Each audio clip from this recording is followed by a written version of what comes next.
There are two pains in life: the pain of discipline and the pain of regret.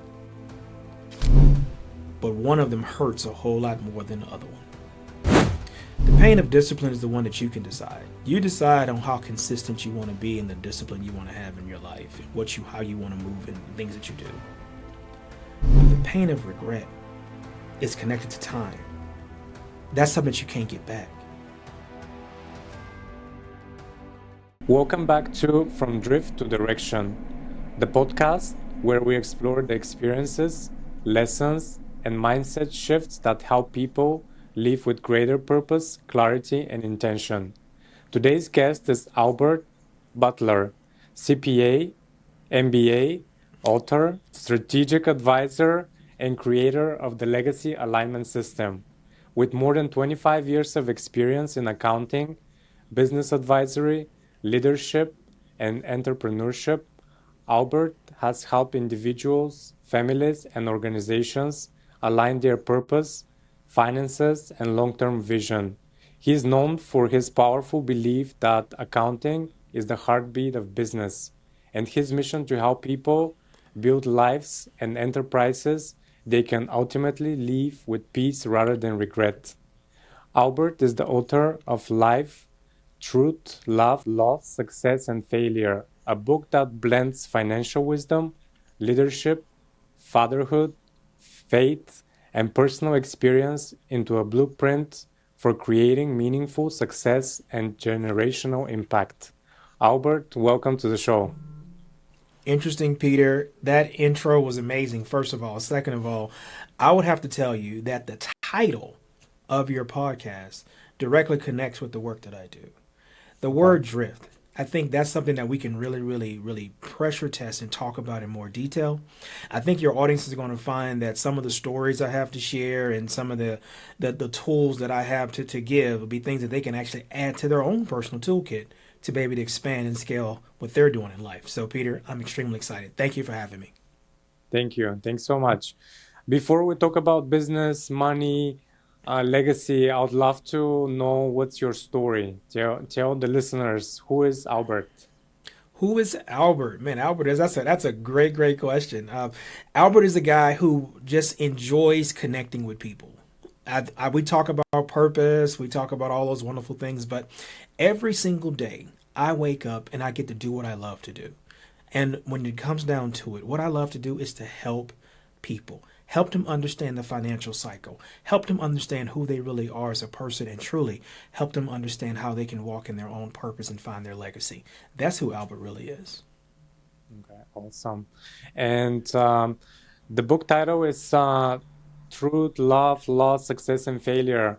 Why did you choose those five terms? Because those five terms are truly what life really is all about. In every one of those terms, there's a lesson to be learned in each of them. You know, the stories I share in the book are personal. They're personal in a way that walks you through a pattern of things that I had to understand about truth, things that I had to understand about love, what I had to learn to understand about loss, success, and failure. And each and every one of those, there was a lesson to be learned. So I tell you, life is turbulent, Peter, and that's the biggest piece of it all. But when you identify the core of that, the truth, the love, the loss, the success, the failure of it all, at the end of the day, it's the journey. The journey is beautiful. That's what makes it special. Right, that's awesome. What do you think is the defining moment in your life where you maybe felt that success is not enough? I think it's the defining of what success really is. You know, that defining moment, and I'm going to say moments, they happen in different paradigms inside your life. You know, I educate and share that we should all live through the decades. Not today, not tomorrow, not next week. But we should also look at our life through the decades, which means that you don't just look right now through the decades. You project out to the future for the decades. And you'll see that if I'm running a race where I'm projecting not 5 years, 10 years, but 20, 30, even 40 years into the future, what do I want to turn around and see what was on that road of my journey that I was on? And that's the way that we can make sure those certain paradigm shifts or those certain successes or even those failures that sets you up for your next success are laid out. So for me personally, I can tell you when I got married, of course, when I had my children, of course, business successes along the way. But a huge shift for me personally is when my parents passed away. Hmm. That's when you really realize that, wow, this true circle of life is real. And not having those friends, not Hmm. having those shoulders to lean on, not having those ones who have led you for so long that you can turn to, not be there anymore. Those are the major paradigm shifts that make you have a reckoning of who you really are. And you makes Hmm. you walk in your own purpose to make sure you can actually find out you're that person now, that the next generation is looking to you for that. So for me, that's what it was for me. And that's why I try to Hmm. make sure I educate everybody on. Hmm.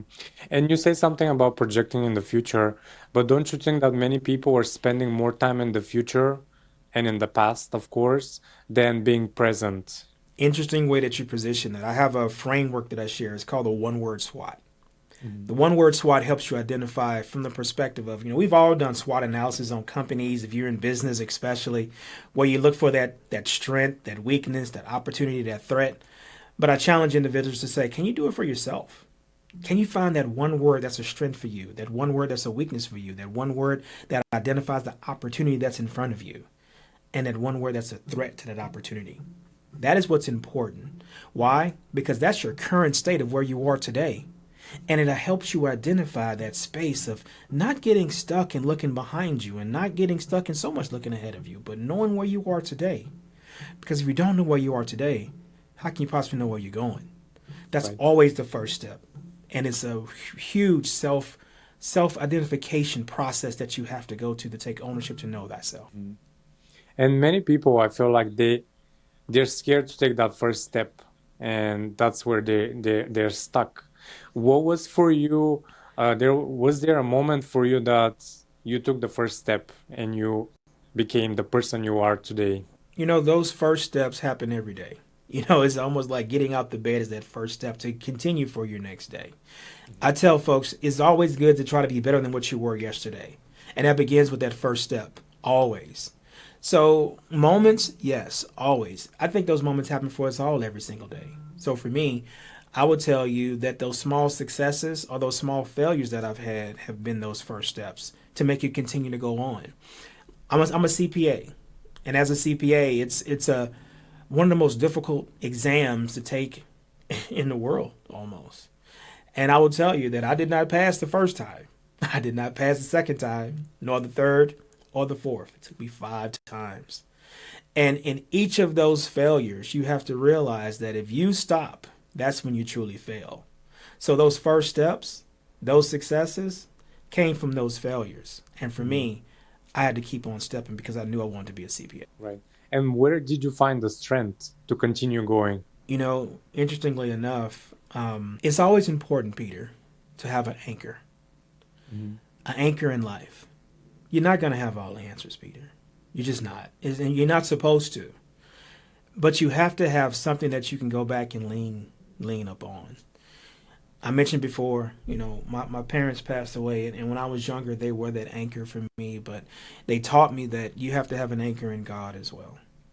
So for me, my spiritual relationship is that anchor for me to help me continue on when I don't have those answers. And I would advocate to everyone to have that anchor. Identify that personal anchor for you. Because when times get hard, and they will, you need to have something that you can lean up on that doesn't just come on your own understanding. You need to have something that you can go to on a continual basis to help you continue to move on. Right. And something I feel like also is very, very interesting is that people don't spend the time to decide what they want. For you, you wanted to become a CPA. You had that goal. So you kept going because you had the goal. You already knew what you wanted to do in life. And I feel that people start things without knowing what they want, and then they just leave it and start something else and something else. And it's so easy to continue going and pushing when you have the final goal, what you want to do in life, and that makes it really easy for people. Do you think that by knowing what you wanted to become a CPA, that made it easier for you? I will tell you 100% that it's easier when you know, it's Hmm. difficult when you don't. And the difficulty is not just not knowing, the difficulty is making, again, that first step, like you mentioned before. That's why I think the title of your podcast is so important. That word drift.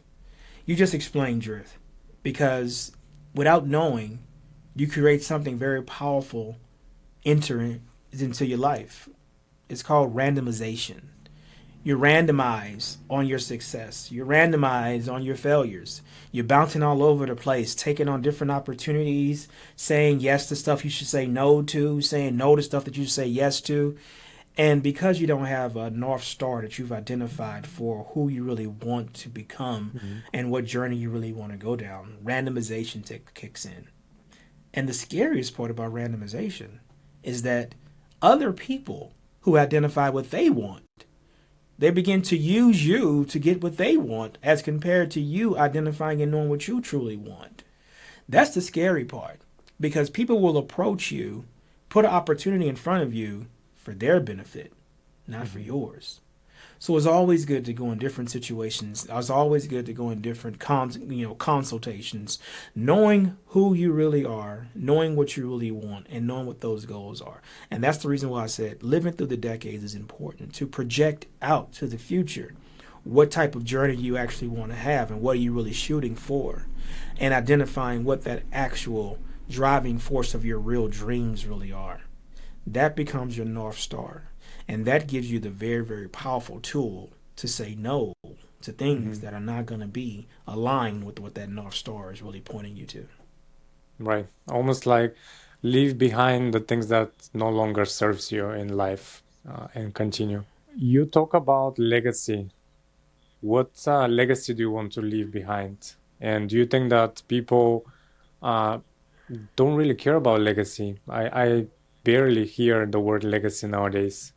That's scary, Peter, to be Mhm. honest with you. That's very, very scary. And it's scary because it then identifies to the overall purpose conversation again. You know, it's a human trait, almost. Not even human, but it's a planetary trait of every animal, plant on this rock we call Earth that you're doing things in a cycle to benefit the next generation, to continue on. But what does that look like? And for everyone, that's going to be different. I would challenge those to step back and really identify what that really means because a lot of times you're carrying a mantle and don't even realize it. You have people around you that's watching what you do, how you do, when you do it, that you don't realize how much they're watching you. The impact that you have that's on your daily routine. You might have someone younger than you that's watching you that will start to emulate how you move. That can be part of legacy as well too. So I challenge everyone to truly identify what that means to them because legacy for me is family. It's very, very important to me because your family is the one thing that's going to still be here when you're no longer here. They'll be the ones that's carrying whatever you left behind. The question is, what do you really want to leave behind? Do you want to leave chaos or do you want to leave clarity? That's a real question we have to answer for ourselves consistently. Right. And that's a really powerful question, and I think more people should ask themselves, what do you want to leave behind? You created the legacy alignment system. Can you talk about that system? The system truly is kind of some of what I've mentioned before. It's really one of those tools that can be used in frameworks to help you identify who you are today, where you're going for tomorrow, what you're planning on leaving behind, what impact you're going to have on the next generation, but ultimately, for all of it, is designed to help you live without regrets. Mhm. Peter, there are two pains in life: the pain of discipline and the pain of regret. But one of them hurts a whole lot more than the other one. The pain of discipline is the one that you can decide. You decide on how consistent you want to be in the discipline you want to have in your life, how you want to move in things that you do. But the pain of regret is connected to time. That's something that you can't get back. The shoulda, coulda, woulda, the I wish I would have. That's so hurtful because you can't get it back. And the ultimate pain of regret is when you are getting ready to transition from this life into the next life. And you're getting ready to close your eyes. And the thought can cross your mind that I really wish I would have done X. I really wish I would have been more involved with Y. It's extremely painful. Mm-hmm. The legacy alignment system is designed to help you walk in a way to make sure that you can at least close your eyes and say, I have no regrets. Okay, interesting. Is there anything that you regret from the past? Anything that you've done or anything that's connected to your story and to your to the system, back to the system? I think I would tell you probably one of the biggest regrets that I personally have is something that I can never get back. Is that the last time I spoke with my father, it was an argument. And after that argument he and I had, we didn't speak to each other for several months. But within that window of time, he had an accident, and it caused him to have a stroke. Mm-hmm. And he couldn't speak anymore. That right there was a major shift inside of me to realize that these moments are special, Peter. Arguing and having disagreements and all those things, you have to realize how important is it really? Because if you truly love that person, you have to sit back and think, what if I never could hear this person's voice ever again? That's what stuck to me. That's what was a major impact for me. My father was like he was like a best friend to me. And to have the last conversation be an argument is something that's going to live with me for the rest of my life. So I challenge everyone in the audience, really, truly, to make sure that you give more love, more hugs, more kisses than arguing, disagreements, and fighting. Right. Family is definitely important. Going back to the accounting and being the heartbeat of business, what does that mean? So just to lay it out in the purest sense of it, the quote is really accounting is the heartbeat of business and the key to personal finance success. Okay. Here's why, Peter. There's an accounting that takes place in any and all things that we do. There's a reckoning of that accounting. There's a balancing that takes place. There's equilibrium that takes place. We live in an environment where every transaction has a counter transaction that takes place. Just this podcast alone, there's accounting that's taking place behind the scenes. So we have to understand that knowing what the actual accounting really is, knowing where the numbers really lie, it does a very, very powerful thing. It gives you clarity. Mm-hmm. And with clarity, you're able to make decisions. And if you can make those decisions and make them timely, you're able to achieve your vision, your mission, your goals and objectives.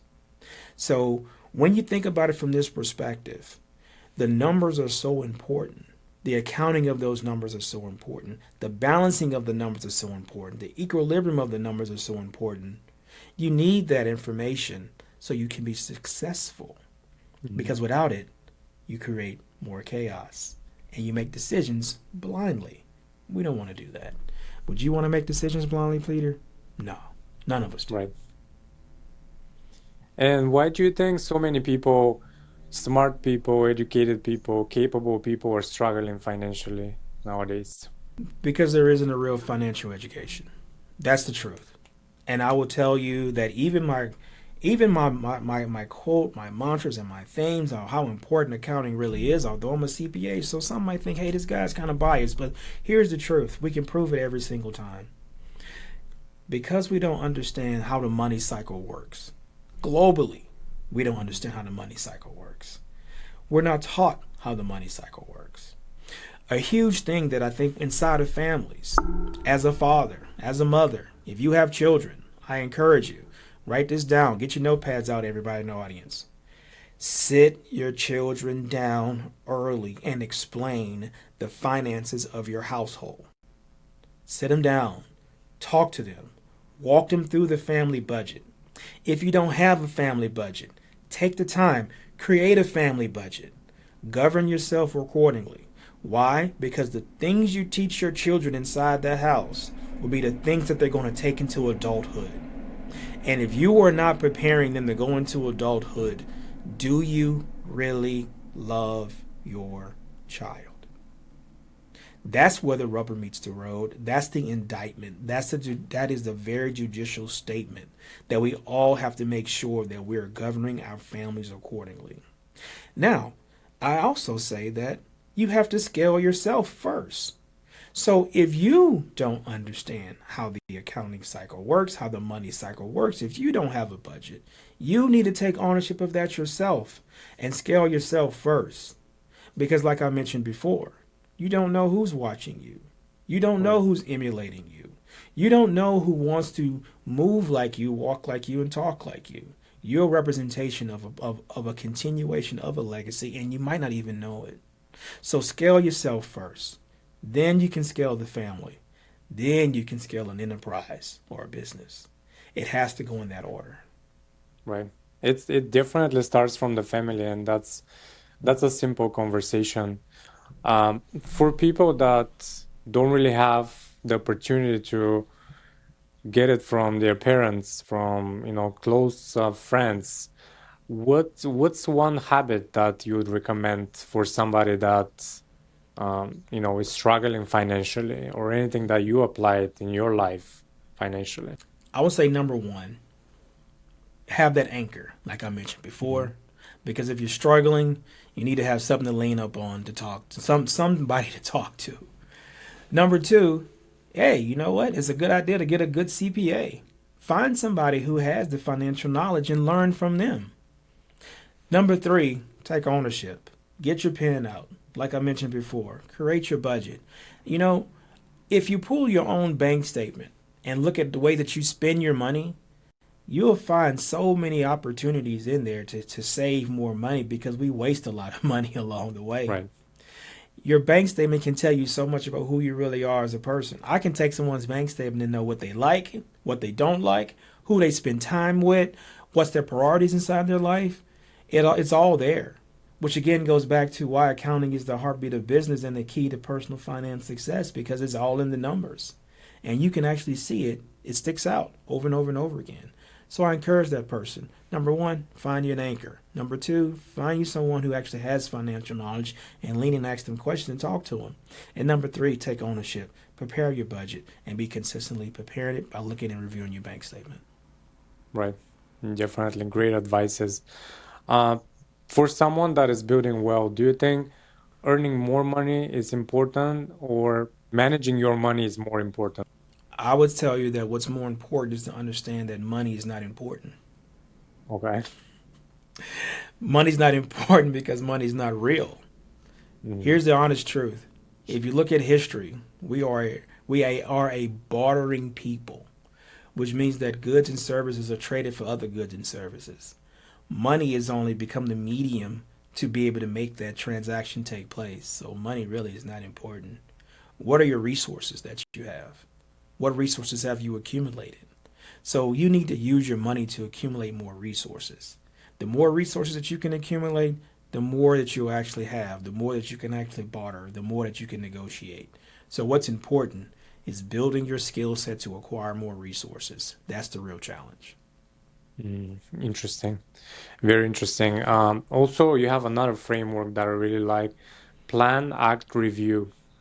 How that can be applied into your finances. Interesting that planning is so important that it's something that you have to do on a daily basis. Something as simple as having your agenda laid out for the day and having a routine to apply that agenda to. That's a plan. But I would tell people, don't plan too long. You want to put that plan into action as soon as possible. Put into action. Why? Because if you have success, great. But if you fail, even better. Here's why. Because you get a chance to get feedback. That feedback is the review stage. So you're able to review what worked, review what didn't work, go back to the drawing board, plan a little bit more, put it back into action. It's a consistent cycle that happens every single day. And if you apply it, you'll realize that 6 months, a year, 5 years, 10 years, you'll be a completely different person. And your successes will begin to compound with interest. Right. And something also very interesting is that don't be afraid to fail, because if you never fail, you never tried. Yeah, if you think about it, Peter, what if you just had success all the time? Right. How boring would that be? It'd get to a point where you would know that it was actual success. You become spoiled, right? Hmm. You think that things are supposed to work out because they just work out. Some of the best stories and things that I've experienced has been through failure. Like I mentioned about the CPA exam, I failed it 4 times before I finally passed it on the fifth. But it was a journey.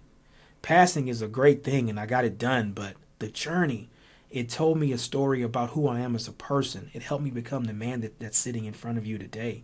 So that's the real treasure. That's the real win. So a Right. utopian society of just success, oh my gosh, who wants that? A society where you can actually put something into action and possibly fail with the risk that's on the line to learn and become better, man, that's the human experience. That's what gets me excited. Right. And you mentioned it's a journey. Do you think that more people spend time in planning, but they never really take action? 100%, Peter. It's analysis. It's what's the term? Analysis Analysis paralysis. paralysis, That's yeah. what takes place. Yes, that's what takes place, Peter. People just that think, they think, they think, they think, they think, they think, and they don't take action. So I encourage everybody: don't plan for too long. Put a small plan together. Go put it to action, and that's the way you learn. You gotta have some experiences along the way. Don't overthink it. Right. Great advice. If there's anybody struggling or feeling stuck, what is one piece of advice you would give? So, like I mentioned before, life is turbulence, and there will be struggles, there will be ups and downs. And I like to share a small quote that I created that helps me. It's called "I Can Because I Will." And the essence of it is that you're basically using your willpower to make sure that when life comes at you hard, you're going to continue to push through and not give up. So it goes like this: I can because I will because I can. I don't say can't because I can. I am a champion. I train like a champion. I practice like a champion. I work like a champion. Therefore, I will win like a champion. Nobody can beat me but me. That alone is not motivation. It is a 100% reckoning of who you are as a person. Because Mhm. nobody can beat you but you. So keep going, keep pushing, and you will be successful. And I like, and the ending of the quote is that nobody but you. You are the only person. Everything is in your hands. So if you don't do it, it's up to you. And I think That's that's it. powerful, and more people need to hear this. If you could have a conversation with your younger self, what would you tell him? I would tell younger Albert that, hey, buddy, you're not going to be an NFL star. It's not going to happen. Okay. Okay. But keep on training. You'll be beneficial from that. But truthfully, what I would tell my younger self is that keep smiling. Keep smiling. It's going to be okay. Awesome. That's a great message. For anybody listening that wants to connect with you and learn more about your work, your book, what's the best way? The best way, Peter, is to go to albertbutler.com. But before I transition to the next piece, I have to say that everything we talk about today is truly informational. This is informational purposes. I am a CPA, but I'm not your CPA. So if you want to connect, when you connect, having a contract with me is the best way to work with me. And without that, you're not a client. So when you become a Mhm. client, I'll take care of you. So you can also Google Albert Butler CPA. You'll find so many pages on Google of the things that I'm doing, the things I'm talking about, and I'm very easy to find on all social media mediums. So 100%, just take a look, and you'll probably find something that you can use and put into your toolkit. Right. And one last piece of advice, make sure you get a good CPA. So make sure to send a message to Albert and get yourself a CPA because it's expensive when you don't have the right person in your team. That's the Definitely. best piece of advice. Right? That's the best piece. That's It's from just my very own expensive without the experience. right people. Yeah. Yeah, That's that's from my right. own experience. But thank you so much for joining. It was a great conversation. I think many people can get inspired, get motivated, and start making small actions today and change their lives and become more financially educated because we all need it. What stood out in this conversation is the reminder that true success isn't just about achievement, income, or titles. It's about alignment, aligning your values, your actions, your finances, and your purpose to create a life that leaves a lasting impact. We explore leadership, legacy, discipline, financial stewardship, and the importance of building something that can serve future generations.